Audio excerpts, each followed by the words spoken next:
Supreme court ने आज एक जजमेंट में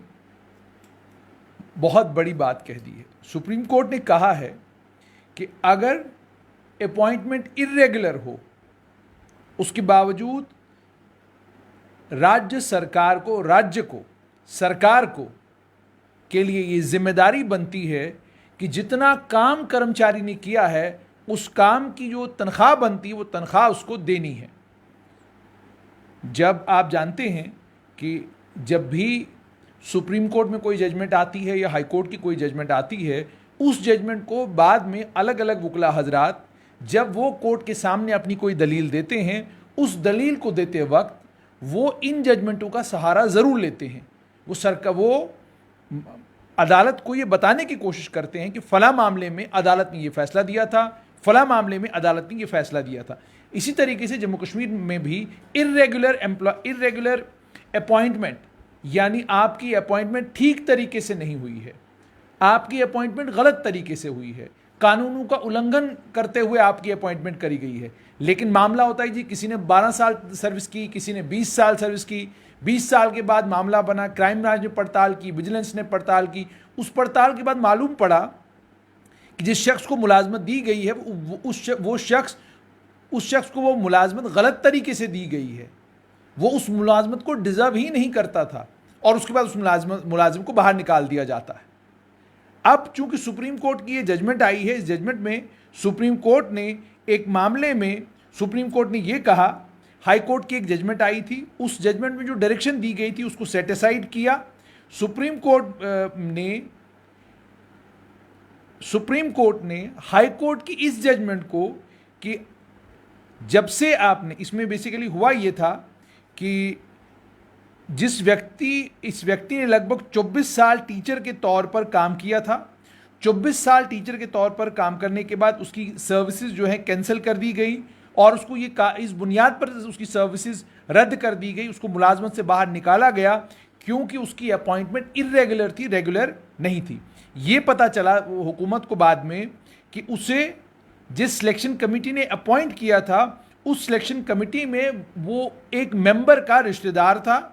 और इसीलिए उसकी जो अपॉइंटमेंट थी वो कानूनों के बिल्कुल विपरीत थी। तो कानूनों के विपरीत, चूंकि कानूनों के बिल्कुल उलट अपॉइंटमेंट हुई थी, इसीलिए उसकी अपॉइंटमेंट को कैंसिल किया गया। और सिर्फ अपॉइंटमेंट कैंसिल नहीं की गई बल्कि ये भी कहा गया स्टेट को कि आप इससे वो सारी तनख्वाह वापस रिकवर करें जो तनख्वाह आज तक इसको दी गई है।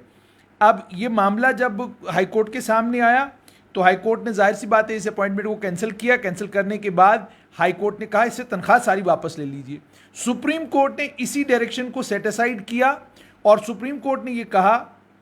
कि उसके बाद ये जो सरकार का ऑर्डर आया, इस सरकार के ऑर्डर को लेकर ये व्यक्ति जाता हाईकोर्ट के पास। जब ये हाईकोर्ट के पास गया अपने कैंसिलेशन ऑर्डर को चैलेंज करने के लिए, वहां पर कोर्ट ने जो है इंटरफेयर करने से इनकार कर दिया। उसके बाद जाकर इस जजमेंट से दुखी होकर वो सुप्रीम कोर्ट पहुंचे और सुप्रीम कोर्ट में जस्टिस हेमंत गुप्ता और जस्टिस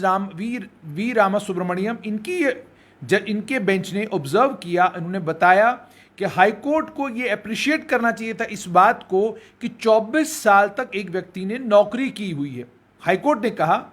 हम देखते हैं कि हाई कोर्ट ने इस चीज़ पर कभी संज्ञान नहीं लिया है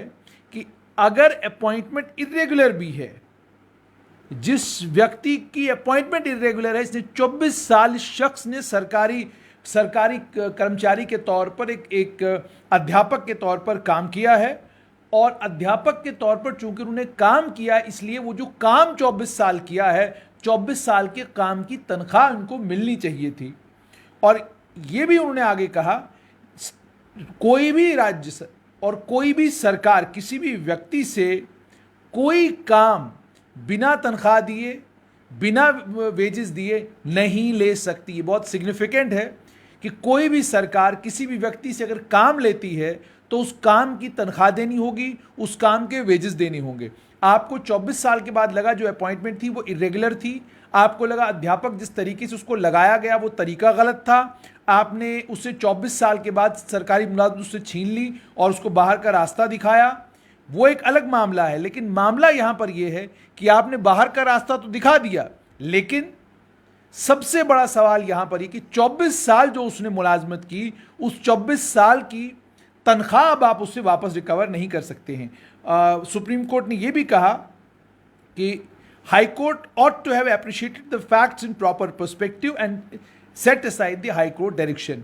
प्रॉपर पर्सपेक्टिव में फैक्ट्स को हाई कोर्ट को एप्रिशिएट करना चाहिए था। इन बुनियादों पर हाई कोर्ट की डायरेक्शन को सेट असाइड किया गया और 24 दिसंबर 1998 को एक ऑर्डर जो इशू किया गया था, उस ऑर्डर को सुप्रीम कोर्ट ने सेट असाइड किया और अथॉरिटीज को यह कहा कि 24/12/1998 के बाद आप इस कर्मचारी को रिटायर्ड ट्रीट करेंगे और तमाम पेंशनरी बेनिफिट्स आप इस सरकारी कर्मचारी को देंगे उस सर्विस के लिए, उस नौकरी के लिए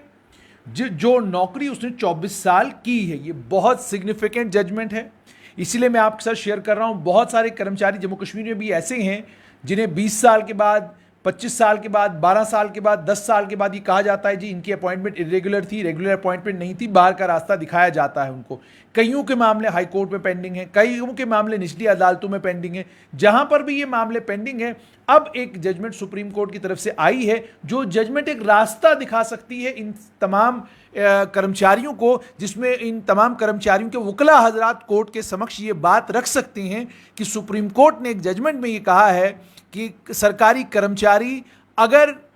24 साल 25 साल एक डिपार्टमेंट में काम करता है, जो 24 साल 25 साल 30 साल उसने उस डिपार्टमेंट में नौकरी की है, उस नौकरी की जो तनख्वाह उसको मिली है, आप उस सरकारी कर्मचारी से वो तनख्वाह वापस नहीं ले सकते, क्योंकि 24 साल उस सरकारी कर्मचारी ने आपका काम किया है, सरकार की मदद की है, सरकार के काम को आगे बढ़ाने का काम किया है। 24 साल के बाद आप अगर उसको छुट्टी कर देते हैं तो आप पेंशनरी बेनिफिट्स जो इन 24 सालों के, या जितने टाइम तक वो सरकारी मुलाजमत में रहा है, जितने पेंशनरी बेनिफिट्स उसके बनते हैं, वो पेंशनरी बेनिफिट्स भी आपको देने पड़ेंगे। इसका मतलब अपॉइंटमेंट रेगुलर हो या इरेगुलर हो, अगर सरकार को लगता है गलत तरीके से अपॉइंटमेंट हुई है और किसी भी सरकारी कर्मचारी को 10 साल के बाद, 20 साल के बाद, 25 साल के बाद छुट्टी कर दी जाती है इस बुनियाद पर कि इसको जिस तरीके से अपॉइंट किया गया था वो तरीका गलत था, सुप्रीम कोर्ट की यह जजमेंट एक रास्ता निकालती है कि वो शख्स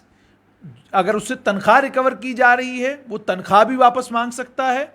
और सिर्फ इतना ही नहीं, पेंशनरी बेनिफिट्स भी क्लेम कर सकता है, अगर इस जजमेंट की ओर देखा जाए। बाकी आप जानते हैं जब हाई कोर्ट में या सुप्रीम कोर्ट में इस तरह के मामले आते हैं, मामले की नवियत अलग अलग तरह की होती है। नवियत के हिसाब से, यानी मामला किस तरह का है, उन तमाम ग्राउंड्स को ध्यान में रखते हुए कोर्ट्स अक्सर जजमेंट देती हैं। कई बार कोर्ट की जो जजमेंटें आती हैं, उन जजमेंटों को लेकर जब हम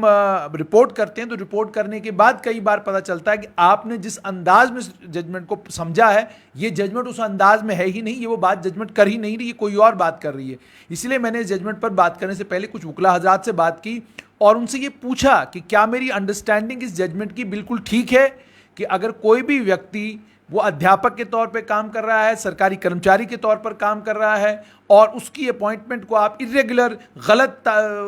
गलत बताते हैं 10 साल बाद, 20 साल बाद, 25 साल बाद, तो क्या वो पेंशनरी बेनिफिट्स क्लेम कर सकता है या नहीं। तो चूंकि सुप्रीम कोर्ट ने यहां पर कहा कि आप अगर किसी मुलाजिम से कोई काम लेते हैं, किसी कर्मचारी से कोई काम लेते हैं, तो वो काम मुफ्त में नहीं ले सकते। आपको उस काम के लिए पैसा पे करना होगा, जितनी देर उसने काम किया उतनी देर के पैसे आप उसको देंगे। और चूंकि पेंशनरी बेनिफिट्स को लेकर भी यहां पर जजमेंट सुप्रीम कोर्ट ने दे दी है, तो मुझे लगता है बहुत सारे लोग, मैं दोबारा से आपके लिए सिर्फ इतना पढ़ दूंगा कि ये कौन सी जजमेंट है, किस मामले में है। ये जजमेंट बेसिकली